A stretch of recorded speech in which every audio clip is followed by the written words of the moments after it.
Je viens de quitter Ribera, nous sommes le 8 juillet. Là le vent s'est calmé quand même, parce que ces derniers jours c'était quand même très inconfortable. Beaucoup de vent, beaucoup de rafales, jusqu'à je pense 40 nœuds.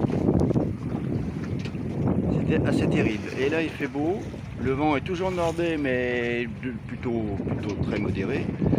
Et là on va sortir de la ria en passant derrière ces cailloux, voilà, en retournant tout ça, en faisant attention.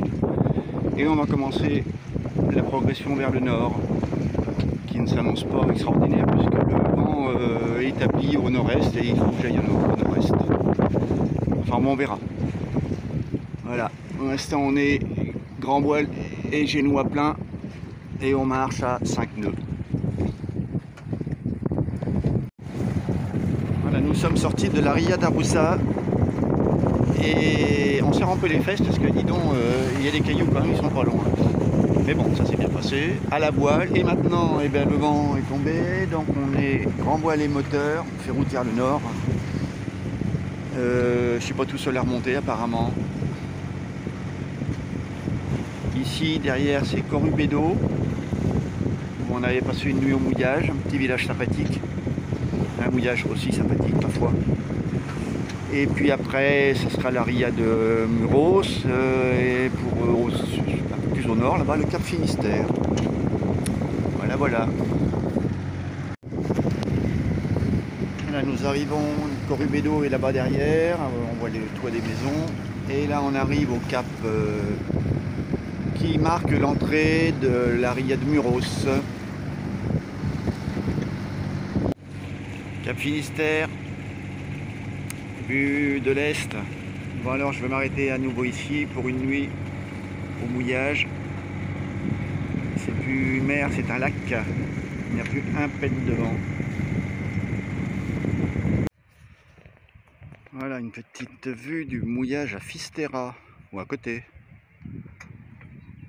Pour l'instant nous sommes 3 bateaux au mouillage dans cette zone. Le port de Fisterra où j'ai passé du temps le dernier coup, sous la flotte. Enfin sous la flotte, sous la pluie quoi. Là un autre bateau là-bas au mouillage et une super belle plage avec pas trop de monde.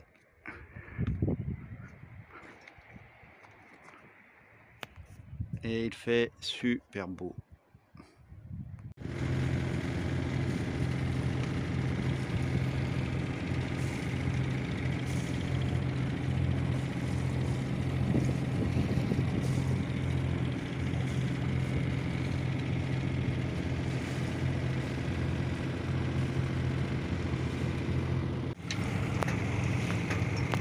Quand il y a du soleil comme ça, il faut reconnaître que c'est quand même très joli. Et quand on est au moteur, en plus, on peut se permettre, voilà, de passer entre la côte et un gros caillou. Bon, avec les cartes, on sait que ça passe. Hein. Mais à la voile, je suis pas sûr. Je suis pas sûr que je l'aurais fait.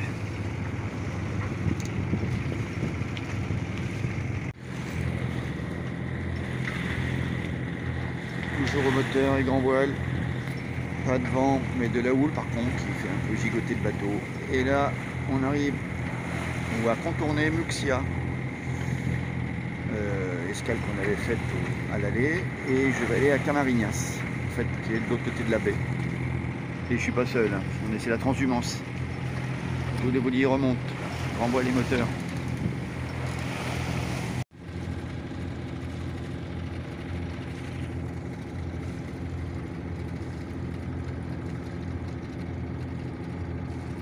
Derrière la digue, c'est le port de Camariñas. On va découvrir ça un peu plus tard. Donc voilà, ancré dans la baie de Camariñas, au nord du port, qui se trouve là-bas, une partie de la ville. Ici, je suis vraiment pas loin du port, mais là c'est calme. Une petite plage là-bas, et nous sommes 4 dans la zone au mouillage. Un petit aperçu de la zone de mouillage, enfin de l'anse de Camariñas d'ailleurs, puisqu'on la voit en entier là. C'est vraiment très calme, bien protégé. Il y a des bateaux un peu partout.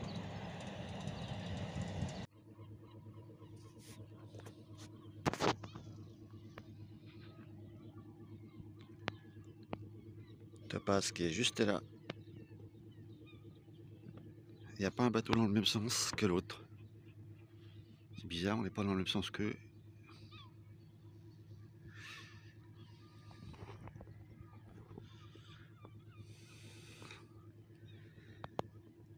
Et l'ancre est là, sous la bouée.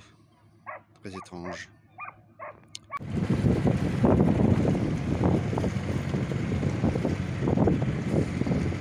Je quitte la ria de Camariñas ce matin, lundi 11.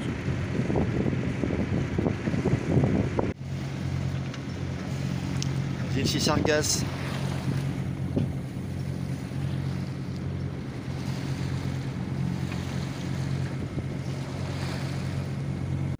La tour d'Hercule, le phare en activité le plus ancien du monde. Je crois qu'il date des Romains.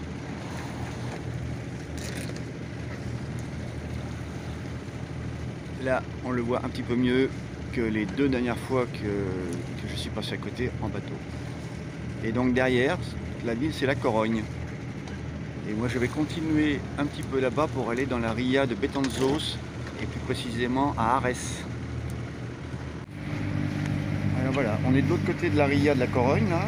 Tout à l'heure on voyait le phare de la tour d'Hercule sous le soleil. Et là, eh ben, on arrive complètement dans la brume. C'est tout de même impressionnant ce climat galicien.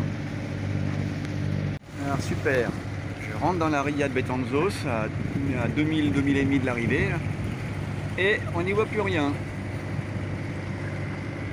Et nulle part, ni d'un côté ni de l'autre. Je devine le catamaran qui est devant moi là, hop, il s'arrête pas de bouger.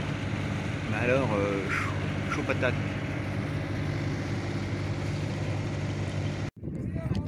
Voilà, je suis arrivé à la ria de Arès, j'ai planté la pioche. Et heureusement, comme par magie, la brume ici a disparu. Et on ne voyait rien jusqu'à temps qu'on ait passé la digue qui se trouve au fond là-bas. C'est impressionnant. Je suivais un catamaran, je regardais l'AIS, je regardais la cartographie, je surveillais le cours. Et au final, tout s'est bien passé. Bon, je suis un petit...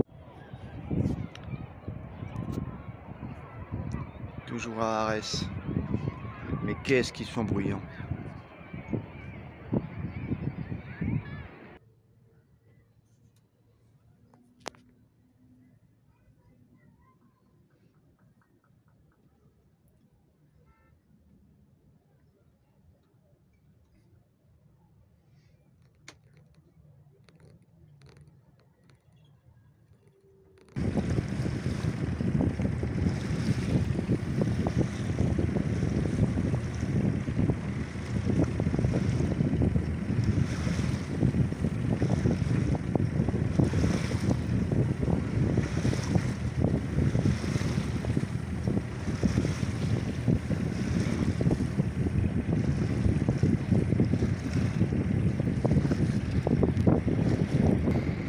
Avec plein de dauphins qui sont en train de casser la croûte. Ah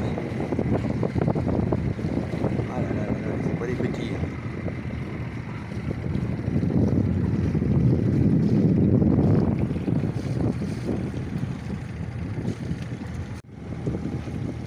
Trois cargos en attente pour entrer dans la ria del Ferrol qui se trouve un peu après à droite.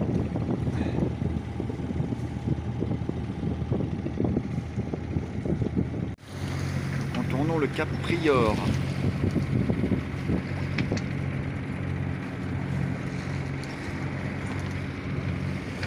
Toujours au moteur, mais je préfère passer dans ces conditions. Alors déjà là la mer on voit que c'est un peu dégueulasse quand même. Parce que là ils annoncent du vent fort encore de nord qui va venir nord-est et alors là ça sera intenable.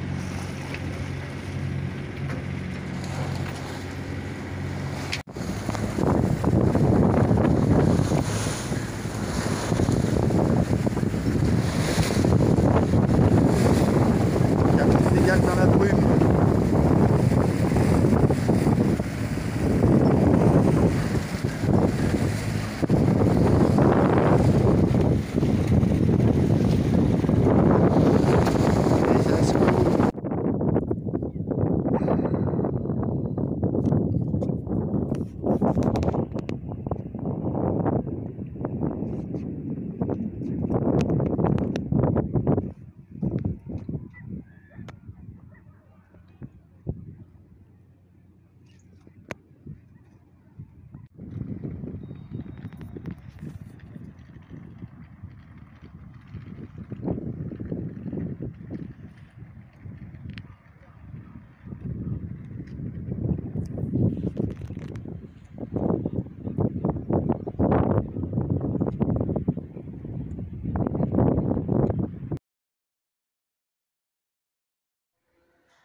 une demi-heure après la vidéo précédente.